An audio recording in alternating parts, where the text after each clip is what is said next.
அப்படின்னா அவங்களுக்கு தீங்கா தெரியலாம், அவங்களுக்கு தீங்கா தெரியலாம். ஆனால் தர்மத்துக்கு உட்பட்டதாக இருக்கலாம். இப்போது ஜட்ஜ்மெண்ட் எழுதுறாரு வக்கீல். அவர் எழுதுறது வந்து ஒரு ஆளுக்கு பாதகமாக இருக்கும், ஒரு ஆளுக்கு சாதகமாக இருக்கும். இப்போ அவர் வந்து என்ன ஆகிடுவார் அப்படின்னா, அவர் தர்மத்தின் வழியிலே அவருடைய கடமையை செய்யும்போது அவருக்கு பாவம் அண்டாது, அவருக்கு பாவம் சேராது. புரியுதுங்களா? கடமையை மீறும்போது தான் பாவமே சேரும். கடமை செய்கிறவங்களுக்கு கடமையை மீறும்போது.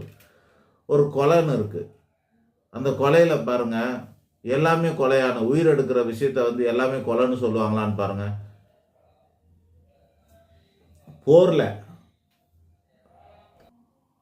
போரில் உயிர் எடுக்கிறாங்க, அது கொலை ஆகாது, அது போர் தர்மம். கரெக்டாக? போலீஸெல்லாம் என்ன பண்ணுவாங்கன்னா என்கவுண்டர் பண்ணுவாங்க. சமூக விரோதிகள் என்ன பண்ணுவாங்க? என்கவுண்டர் பண்ணுறாங்க. அது கொலையில் சேருமா? சேராது. அவங்களுக்கு அந்த நோக்கம் இல்லை, மக்களை காக்கணுன்ற எண்ணம் தான் இருக்குது.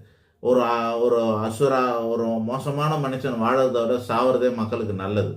ஸோ அந்த மாதிரி நீங்கள் பலன்களை தான் கவனம் செலுத்துகிற மொழியை, உங்களுடைய எண்ணம், சொல்லு, செயல் இதெல்லாம் கவலைப்பட வேண்டியதில்லை. கடுமையான வார்த்தையை அம்மா அப்பா சொல்கிறாங்க குழந்தைங்களுக்கு, அந்த சொற்களால் பாவம் வந்துடுமா அம்மாக்குன்னா? அதெல்லாம் வராது. இவங்களை திருத்தணுன்றது தான் அவங்களோட வேலை.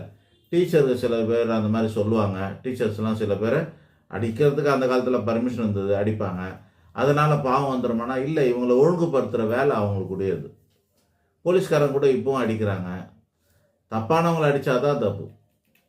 தப்பானவங்களை அடித்தா ஓகே, சரியானவங்களை சில நேரத்தில் அடிச்சிடுறாங்க. அதுதான் பிரச்சனை.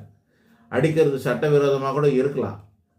அடிக்கிறது சட்டவிரோதமாக ஹியூமன் ரைட்ஸ்லாம் போனால் கூட கேட்கலாம், எல்லாம் இருக்குது. ஆனால் எல்லாருக்கும் தெரியுமே, ஹியூமன் ரைட்ஸில் இருக்கிற அதிகாரிகளுக்கு தெரியும், ஜட்ஜிங்களுக்கு தெரியும், எல்லாருக்கும் தெரியும். பேச்சுக்கு சொல்லுவாங்க, அடிக்காதீங்க, எப்படி போகிறீங்களா அப்படியே வாங்கன்னா, வந்ததுக்கப்புறம் நல்லா அடித்தாங்களான்னு கேட்பாங்க,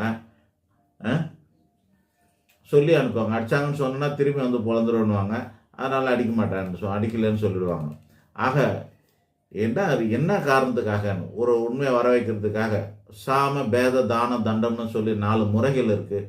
இந்த முறைகளுக்கு ஏற்ற மாதிரி நம்ம எங்கே வேணாலும் எது வேணாலும் நடந்துக்கலாம்.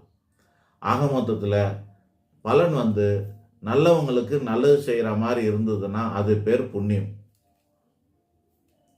கெட்டவங்களுக்கு கெட்டது செய்கிற மாதிரி இருந்தால் அது பேரும் புண்ணியம். நல்லவங்களுக்கு கெடுதல் செஞ்சால் அது பாவம், கெட்டவங்களுக்கு நல்லது செஞ்சால் அதுவும் பாவம். ஆக எந்த மாதிரி ரிசல்ட் கிடைக்குது, யாருக்கு கிடைக்குது, இவைகளெல்லாம் கூட்டி கழிச்சு பார்த்து தான் கர்மா வந்து சேருது சொல்கிறது. என்ன மாதிரியான கர்மா புண்ணிய கர்மா சேருதா, பாவ கர்மா சேருதாங்கிறது இந்த மாதிரியான ஒரு கணக்கு இருக்குது.